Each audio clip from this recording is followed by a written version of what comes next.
जैसे हम वहाँ पे बलामूल ऑयल यूज कर रहे थे, यहाँ पे हम बलामूल और दूध यूज कर रहे हैं। एक यूटेंसिल चाहिए राइस कुक करने के लिए, एक चाहिए हमें क्वाथ बनाने के लिए, एक प्लेट चाहिए हमें पोटली रखने के लिए, एक स्टोव चाहिए, ऑयल चाहिए अभ्यंग के लिए, कोकोनट लीव्स चाहिए जो एंड में हमारे पास राइस या जो भी है उसको साफ करने के लिए। अगर आपके पास कोकोनट लीफ नहीं है तो आप टिश्यू पेपर या टॉवल यूज कर सकते हैं। 2 थेरेपिस्ट चाहिए और एक अटेंडेंट चाहिए। कोकोनट लीव्स क्लीन करने, उनके एजेस क्लीन करने के लिए, स्किन को क्लीन करने के लिए, ऐसे वाइप करने के लिए। हाँ।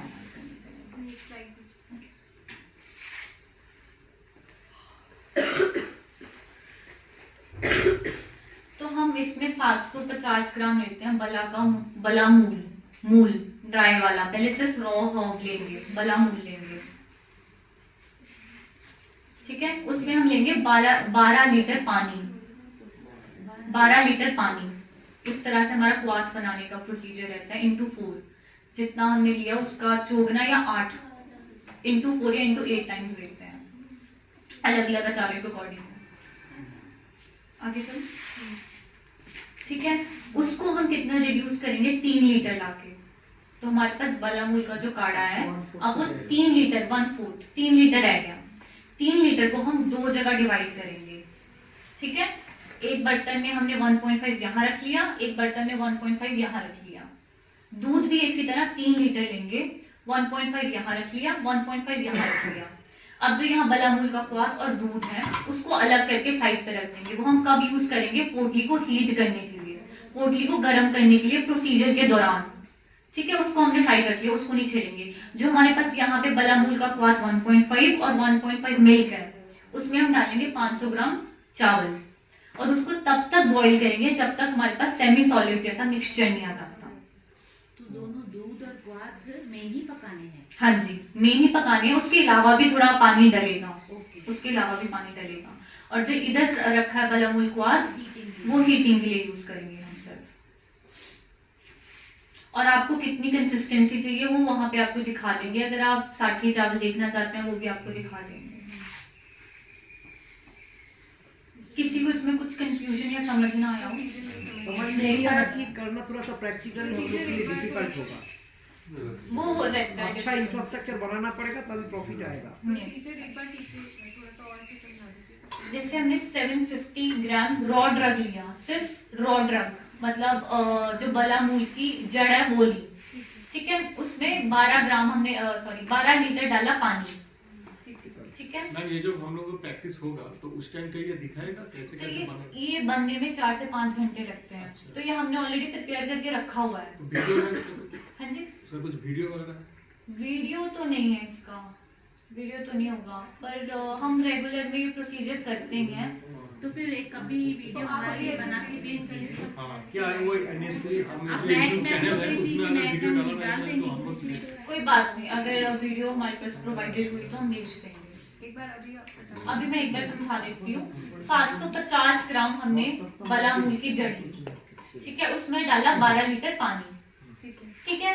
उसको कब तक हम हीट किया जब तक वो 3 लीटर नहीं रह जाता। 3 लीटर को 2 जगह डिवाइड किया, ठीक है। 1.5 1.5।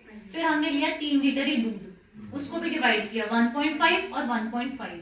इधर जो हमारे पास अब 3 लीटर बच गया। क्या क्या चीजें, 1.5 बलामूल का क्वाथ का काढ़ा और 1.5 क्या था, दूध। वो हम साइड पे रख देंगे, वो हम पोटली को गर्म करने के लिए ही यूज करेंगे। उसको उसका मिक्स काम करके है। रख देंगे। हाँ, उन दोनों को मिक्स करके साइड पे रख देंगे। वो जब फ्लेम पे रख देंगे, जब पोटली हमने बीच में डुबोनी है उसको गरम गरम लगे पेशेंट को, वो उसके लिए जैसे पिछले वाले में हम तेल गरम करके रख रहे थे तेल में, है ना, इस तरह से उसको साइड कर दिया। अब हमारे पास यहाँ भी 3 लीटर का मिक्सचर है, बलामूल का क्वाथ 1.5 और 1.5 हमारे पास है दूध, ठीक है। उसमें 500 ग्राम डालेंगे चावल, साठी चावल, ठीक है, और थोड़ा सा पानी।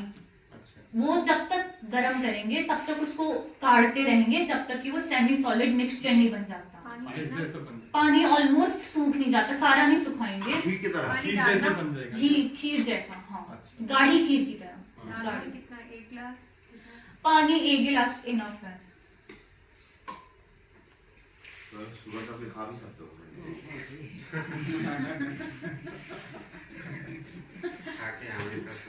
ये चावल खाने के लिए नहीं होता क्या? खाने के लिए भी होता थोड़ा है, चीनी मिला पर उसमें हम बालामूल का क्वाथ भी डाल रहे हैं और दूध भी डाल रहे हैं। चावल भी बनता है। चावल खाते हैं, काफी जगह पे चावल ये वाला खाते हैं, साथी वो चावल। रेड वाला चावल है ना ये? हाँ, तो कल 2-3 दिन से बता तो रही है सब। तो मैम ये पकने में कितने समय लगेगा? ये 3-4 घंटे लगते हैं, 2-3 घंटे, 2-3 घंटे लगते हैं। ओपन पकाना है। हाँ जी, ऊपर, क्योंकि लिड रख देते हैं तो वो उबल के निकल जाता है। कुकर में नहीं पकाना है और इसको पैन में ही पकाना है। कुकर में नहीं पकाना है। नहीं, कुकर में नहीं पकाना है। प्रकाश ना हो, खाना आगे आगे चले। हाँ चलिए। बालामूल क्वाथ कैसे बनाएंगे? 750 ग्राम of balamul is cleaned, crushed and boiled in 12 liters of water and reduced to 3 liters. Shastika rice cooking in 1.5 liter of balamul kashai and 1.5 liter of milk. 500 gram of shastika rice should be added and boiled till it becomes thick and semi-solid. और दूसरा तरीका क्या है कि sufficient quantity of hot water can be use for proper cooking of the rice. Rice को पहले half cook करके रख दो, बाद में उसमें डालो। दूसरा तरीका ये है, जल्दी हो जाए। जल्दी हो जाएगा। मैम ये कुकिंग भी आपने कर रखी है। हाँ जी, we will just now make a bolus. Yes, you will see कि सेमी सॉलिड टेक्सचर कैसा है और बोलस बनाएंगे। तो मैम इनके वीडियोस प्लीज रियली, मतलब हाँ टेक्सचर तो पता चल जाएगा बट देन टू प्रिपरेशन के लिए थोड़ा सा। ओके, तो अवेलेबल करवा देंगे। ठीक है। अब प्रिपरेशन ऑफ द बोलिसेस। पोटलियां चारों एक जैसी ही बनेंगी। बीच कॉटन क्लोथ के बीच में रखो, 3 कॉर्नर्स को इकट्ठा करो, जो चौथा वाला उसको टाई करो और फिर कॉटन थ्रेड से बांध दो। ये तीनों पोटलियां एक जैसे ही बंधेंगी, तो इसकी इस बात ध्यान रखना।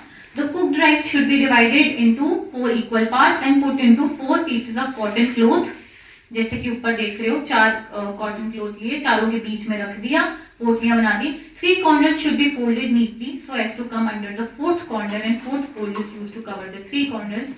Fold underneath. One end of the thread is tied with left hand and the other end is wound around the folds.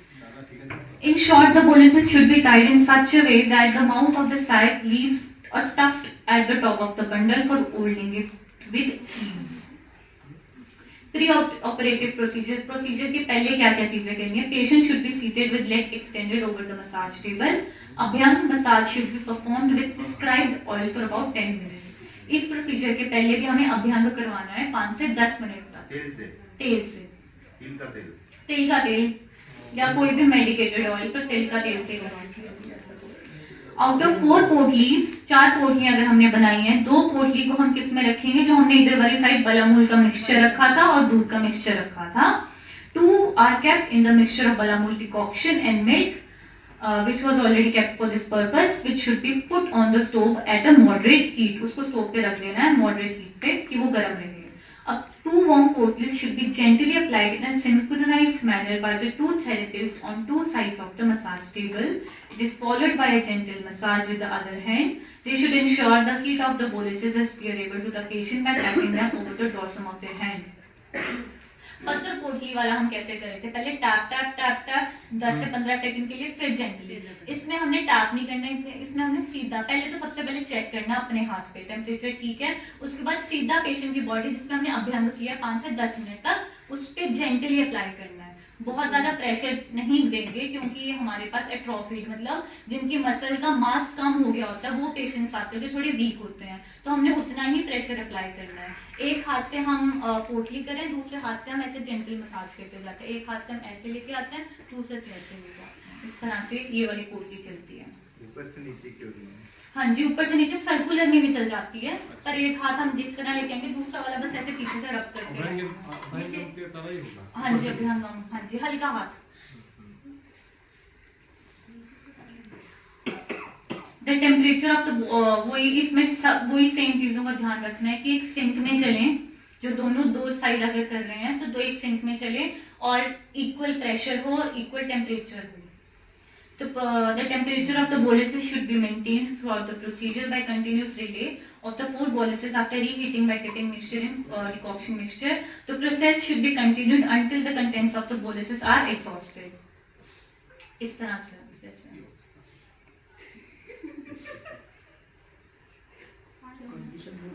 Post operative क्या रहता है? जब हम at the end of the procedure, the portals are untied, material is taken out and is gently rubbed over for the 10 minutes. After the procedure, जब 30 minutes का procedure हो जाता है, पोटली खोल देते हैं, जो चावल है वो बाहर निकाल के पेशेंट की बॉडी पे जेंटली रब करते हैं। चावल को वही चावल को निकाल कर वही जो पोटली के अंदर चावल है। नहीं पका रहता है इसका वो सॉफ्ट होता है ना चावल, हमने उसको बॉईल किया तो वो सॉफ्ट होता है। आप हो जाएंगे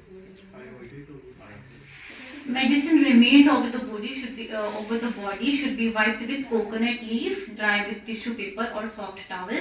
The patient should take complete rest for at least half an hour. Then the patient is allowed to take warm water bath.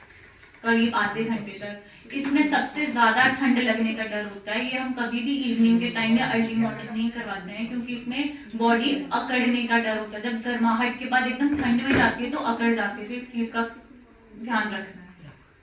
Duration is 45 minutes. Precautions क्या क्या है? During the preparation of the rice, care should be taken to avoid over, ना जलाने है ना under heat करना है। Cooking and should be stirred frequently for better extraction and cooking. Tie boluses firmly to avoid leaking of the contents during rubbing. अच्छे से पोटली को बांधना है। The therapist in both the sides, the patient should massage with bolus in a synchronized manner. Same pressure होना चाहिए, दोनों side therapist का सेम टेम्परेचर होना चाहिए। Ensure uniformity pressure temperature. Boluses should be applied with sufficient warmth. ठंडी पोटलियां नहीं use करनी patient की बॉडी पे, गरम, और गरम मतलब जलानी भी नहीं है। The therapy should be stopped at any time if the patient get good perspiration or shivering. अगर पेशेंट को बहुत ज्यादा पसीना आ रहा है या बहुत ज्यादा वो कांपने लगा है तो उसी टाइम थेरेपी रोक देनी है। इसका मैनेजमेंट क्या है? Shivering, it usually occurs due to uneven distribution of the temperature. अगर आप ठंडी पोटलियां लगा लेंगे पेशेंट को या फिर गर्म पोटली लाने में टाइम लगाएंगे तो उतने के बीच में पेशेंट को ठंड लग सकती है, या आप ऐसी जगह पे कर रहे हैं जहाँ पे ठंडी हवा लग रही है। तो it usually occurs due to uneven distribution of temperature, prolonged time gap in between taking up of the new boluses, or if the body is exposed to cold breeze immediately after the procedure. Allow the patient to take rest, cover them with a blanket and give warm liquid diet.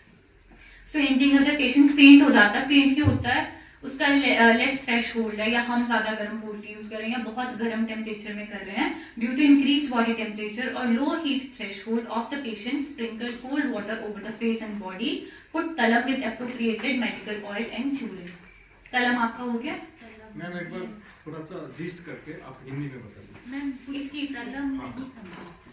तलम आपका आगे procedure आएगा। Basically वो क्या होता है, चूरन को तेल में मिक्स करके एक पेस्ट जैसा बनाते हैं, उसको यहाँ पे प्लेस करते हैं। दो तरह के तलम होते हैं, बॉडी को ठंडक प्रोवाइड करने के लिए, गर्माहट प्रोवाइड करने के लिए। जो गर्माहट वाले होते हैं उसके अलग ड्रग्स होते हैं, जो ठंडे वाले होते हैं उसके अलग होते हैं। अगर पेशेंट फेंट हो रहा है तो हमें उसको ठंडे ड्रग्स वाला तलम करना है। ठंडा वाला थलम अलग होता है, तलम अलग। तो हमारे थलम और तलम is the same thing. Okay, थलम पड़ेगा। हाँ, तो ये बालूका या बालूका, ये बोलने का थोड़ा अलग चीज है, अदरवाइज इट्स सेम थिंग। इसमें क्या है, अगर आपके पेशेंट को शिवरिंग मतलब कांप रहा है पेशेंट, तो वो क्यों कांप सकता है? या तो आप जब गर्म पोटली यूज नहीं कर रहे हैं, ठंडी यूज कर रहे हैं। दूसरा, आप गर्म वाला और ठंडे वाले के बीच में गैप बहुत दे रहे हो कि ठंडी रख दी आपने कि आप वेट कर रहे हो कब गर्म होगी, ठीक है। इस बीच में पेशेंट को ठंड लग सकती है, या पेशेंट ने प्रोसीजर तो ठीक करवाया, एकदम ठंडी में बाहर निकल गया तो उसको कंप्लीट ठंड लग सकती है। तो उस केस में हमें क्या करना है, पेशेंट को वार्म लिक्विड डाइट जैसे गर्म सूप, गर्म पानी और कंबल, प्रॉपर ब्लैंकेट देना है, ठीक है। सेकेंड चीज क्या है, फेंटिंग हो सकती है। अगर पेशेंट की हीट टॉलरेंस इतनी नहीं है कि वो इतनी गर्म पोटली ले सकता है, या फिर हम ज्यादा गर्म पोटली दे रहे हैं या बहुत ज्यादा गर्मी में कर रहे हैं, तो उस टाइम पेशेंट बेहोश हो सकता है। अगर इस फेंटिंग वाला चीज है तो उसके वाइटल्स वगैरह चेक करते हैं। स्प्रिंकलर, सबसे पहले तो आप ठंडा पानी उसके फेस पे फेंकिए क्योंकि उसको गर्मी की वजह से चक्कर आया, ठीक है। तीसरा है, क्या कॉम्प्लिकेशन आ सकती है, स्किन में बर्न हो सकते हैं या रैशेज हो सकते हैं। उस केस में शरबत घृत लगाते हैं। तो कॉम्प्लिकेशन और उनका मैनेजमेंट है। मैडम आहार क्या हो सकता है इसके बाद में? सोमवार धोया सहा- हुआ आहार आहार, आहार इसके बाद आप कुछ भी लघु आहार दे सकते हो। खिचड़ी दे सकते खिचड़ी हैं। दे सकते हैं, दाल का पानी दे सकते हैं, सूप दे सकते हैं। मैक्सिमम जो पंचकर्मा का जो थेरेपी है उसके बाद पेशेंट को क्या लेना चाहिए? वो अलग अलग थेरेपीज पे डिपेंड करता है। अच्छा, इसमें कोई रिस्ट्रिक्शन नहीं होती, जो जहाँ हम एक्सटर्नली हीट प्रोवाइड कर रहे हैं इसमें कोई रिस्ट्रिक्शन नहीं है डाइट की हमारे पास। पर अगर पेशेंट का डिजीज ऐसा है, अगर वीक पेशेंट है तो उसको हम बहुत वर्धक मतलब बहुत ज्यादा जो बात बढ़ाएंगे ऐसी वाली चीजें नहीं देंगे। घी लेने को बोलेंगे, तेल वाली चीज मतलब नॉट फ्राइड पर घी वाली चीजें लेने को बोलेंगे कि आप घी रोटी में चपाती में घी लगा के लो, दाल में घी डाल के लो, इस तरह से। मैं वही इलाज है ना शतगौर गाय के घी से बनता है। गाय का घी को 100 बार चलाया जाता है तो वो बहुत ब्यूटीफुल सा व्हाइट कलर का बन के शतगौर बोलते हैं उसको। जहाँ भी बर्न होता है इसको हम वहाँ पे यूज करते हैं। इसका एक प्रोसीजर होता है पर ये सिर्फ और सिर्फ गाय का घी होता है। पानी में जैसे एक परात में गाय का घी लिया, एक बार पानी डाला, कटोरी ली, उसको 100 बार चलाया। इसी तरह 100 बार पानी डाल के उसको 100 बार चलाते हैं। उसको शत मतलब 100, बहुत मतलब धोया हुआ, घृत मतलब घी। अब इसकी फॉर्मुलेशन आती है मेरे को पता नहीं है, डीएवी के शत घृत आते हैं मेरे को पता नहीं है, पर बाकी कंपनीज का फॉर्मुलेशन अवेलेबल है आपके पास। Ma'am where was the coconut leaves used? To dry वो इस चीज को वाइट करने के लिए। अगर आपके पास नहीं है तो आप ड्राई टॉवल या टिश्यू यूज कर सकते हैं। क्या हम रूम टेम्परेचर को मेंटेन करने के लिए रूम हीटर यूज कर सकते हैं? हाँ जी बिल्कुल। फिर पेशेंट को जब बाहर भेजेंगे तब बाहर और अंदर में बहुत अंतर नहीं होना चाहिए टेम्परेचर का, इस चीज का भी ध्यान रखें। मैम ये चीज कहाँ बनता है जो आपने बोला, जो बनाने का प्रोसीजर है तो कहाँ बनता है वो हम लोग देख सकते हैं? पंचकर्मा किचन में बनता है हमारे। अब तो ऑलरेडी बन चुका है, हमने कल रात का ही धो के सुबह को बना के प्रिपेयर करके। अब एक बार दिखा दीजिए ना, जो ऐसे ऐसे हम लोग यहाँ पे रखे, इसके बाद ये पीजिए। मैम इसको रीयूज भी कर सकते हैं जो एक बार बनाया है? जो पत्र पोटली है वो तो हम 3 दिन तक रीयूज कर सकते हैं, पर इसमें दूध डलता है तो ये 1 दिन तक रहता नहीं है, खराब हो बनाना जाता है। पड़ेगा।